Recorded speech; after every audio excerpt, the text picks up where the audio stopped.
Susar, herkes susar, her yer kural. Yıkın duvarları, uğra, yanıma uğra. Bir yazı tura, bükelim tüm kolları. Koy koy yeni bir kat, onu da geçeyim iyi bir fark. Zoruna gidenin dili kurak, kapalı kapıya çeneni tak. Boş ver geri topla, verdiğin değerin dili olsa. Kalbimi vurmuş gidiyorsan, acı diliyorsan ve de biliyorsan. Kızgın güllerin üstüne düşmüş dolunayım ben. Soldum bir kere geriye dönersem yok olayım ben.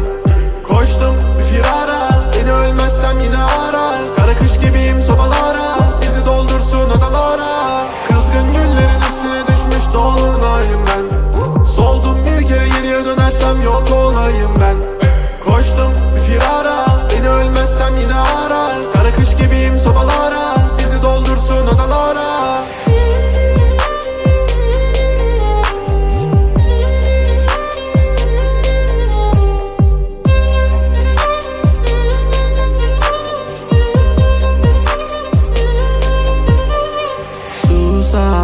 Herkes susar, her yer kural.